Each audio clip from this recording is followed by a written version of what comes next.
ஒரு தலைமை ஆசிரியர் முதல்ல அந்த பள்ளியில் இருக்கக்கூடிய குழந்தைகளின் பெற்றோர்கள் அனைவருக்கும் பள்ளி மேலாண்மை குழு தேர்தல் நடக்குதுங்கிற தகவலை அவங்களுக்கு தெரியப்படுத்தணும். அது எந்த வகையில் வேணாலும் இருக்கலாம். ஒரு துண்டறிக்கையாக இருக்கலாம், அல்லது பள்ளி மாணவர்களுடைய நாட்குறிப்பில் எழுதி அனுப்புகிறதா இருக்கட்டும், அல்லது ஒரு வாய்ஸ் கால் மூலமாக, இந்த மாதிரி பல வழிகளில் மாணவர்கள் மூலமாக பெற்றோர்களுக்கு தகவல் தெரியப்படுத்தலாம். அன்னைக்கு எல்லா பெற்றோர்களையும் வருவதை உறுதி செய்ய வேண்டிய பொறுப்பு தலைமை ஆசிரியருக்கு இருக்குது. பள்ளி மேலாண்மை குழு கூட்டம் என்னைக்கு நடக்க போகுதுன்றதை முன்கூட்டி அவங்களுக்கு தெரிவித்து பல்வேறு வகையில் வாட்ஸ்அப் மூலியமாவோ இல்லை ஃபோன் பண்ணியோ ஏதாவது ஒரு வகையில் அவங்களுக்கு தெரியப்படுத்தி அவங்கள வர வைக்கிறது. வந்த பிறகு அவங்கள ஒரு வட்ட வடிவில் எல்லாரையுமே அமர வச்சு என்ன நம்ம இன்னும் பள்ளியை மேம்படுத்துறதுக்கு நம்ம அடுத்த கட்டம் எது மாதிரியான நடவடிக்கைகளை மேற்கொள்ள வேண்டியது இருக்குதுன்றதை பற்றி அவங்களோட கருத்து சொல்ல வைக்கிறது. கழிப்பறை தேவைப்படுது, இல்லை குடிநீர் வசதி தேவைப்படுதா, சின்ன சின்ன விஷயங்கள் ஒரு பஞ்சாயத்து ஊராட்சி மன்றத்து மூலிமா நடந்துக்கிற விஷயமா இருந்தால் ஊராட்சி மன்ற தலைவர்கிட்டே கிராம சபை கூட்டத்திலே கொடுத்து அதை சரி பண்ணிக்கலாம் அப்படின்றது. அடுத்ததில் மாவட்ட ஆட்சியர்கள் சந்திக்க வேண்டிய விஷயம் அவசியமாக இருக்குது அப்படின்னா அது என்னைக்கு போகலாம், எப்போ போகலாம் அப்படின்றத பற்றியெல்லாம் கூட உட்காந்து நாங்கள் அதை கலந்துரையாடி அதை முடிவு பண்ணுவோம். எஸ்எம்சியின் கூட்ட அழைப்பாளர் தலைமை ஆசிரியரே. தலைமை ஆசிரியர் இல்லாத பட்சத்தில் அடுத்த நிலையில் உள்ள மூத்த ஆசிரியர் கூட்டத்தை ஒருங்கிணைப்பார். கூட்டம் நடைபெறும் தேதியை ஒரு வாரத்திற்கு முன்பாகவே பெற்றோர்களுக்கு தெரியப்படுத்த வேண்டும். பள்ளி மேலாண்மை குழு கூட்டம் தொடங்குறதுக்கு முன்னால உறுப்பினர்கள் எல்லாரும் ஒரு முறை பள்ளி வளாகத்தை சுத்தி பார்க்கலாம்.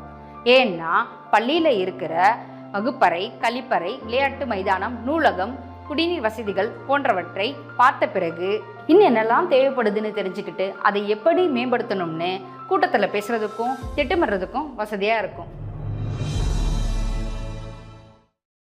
எங்க நான் அந்த ஸ்கூல் வரைக்கும் போயிட்டு வந்துடுறேங்க. இன்னைக்கு எதுக்குமா ஸ்கூல் போற? அது ஒன்றும் இல்லைங்க, நம்ம பள்ளிக்கூடத்துல எஸ்எம்சி குழு இருக்குல்ல, அதோட பதவி காலம் 2 வருஷம் தானே. இப்போ புது குழுக்கான உறுப்பினர்களை தேர்வு செய்யணுமா. அதுக்காக அடுத்த வாரம் எஸ்எம்சி தேர்தல் மறுகட்டமைப்பு நடத்தணுமா.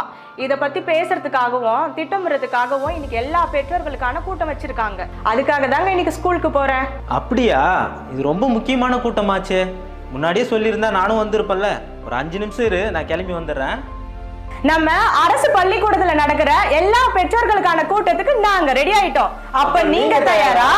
பள்ளி மேலாண்மை குழு மறுகட்டமைப்பு குறித்து பெற்றோர்களுக்கான விழிப்புணர்வு கூட்டம் வருகின்ற ஆகஸ்ட் மாதம் 2ஆம் தேதி வெள்ளிக்கிழமை அன்று அனைத்து அரசு பள்ளிகளிலும் காலை 10 மணி முதல் மதியம் 1 மணி வரை நடைபெற உள்ளது.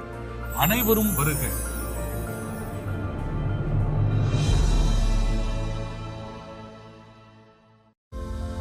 என்னுடைய பேர் திருமதி மாலதி இளங்கோவன். பள்ளி மேலாண்மை குழுவில் உள்ளாட்சி பிரதிநிதியாகவும் இருக்கிறேன். எஸ்எம்சி மெம்பராக இந்த பள்ளியில் என்ன பண்ணலான்னு யோசிக்கும் பொழுது ஆய்வகக்கூடம் பயன்படுத்த முடியாத நிலைமையில் இருந்தது. நான் ஒரு கம்பெனியோட ஒரு பிரைவேட் கம்பெனியோட உதவியோடு இந்த பள்ளியில் ஆய்வுக்கூடத்தை ரெனோவேட் பண்ணி புதுமைப்படுத்தி குழந்தைங்களுக்கு பயன்பாடு கொடுத்தோம். அதே மாதிரி எந்த குழந்தைங்களும் படிக்காமல் பள்ளிக்கு கூட போகாமல் இருக்க குழந்தைங்களை கண்டுபிடிச்சி அந்த குழந்தைங்கள பள்ளிக்கூடத்தை சேர்க்கறதோடைய என்னோட முதலைய கடமையாக நான் வச்சுருக்கேன். இந்த பள்ளியின் மேலாண்மை குழுவில் மக்கள் உள்ளாட்சி பிரதிநிதியாக இருக்கிறதுல நான் ரொம்ப பெருமைப்படுறேன்.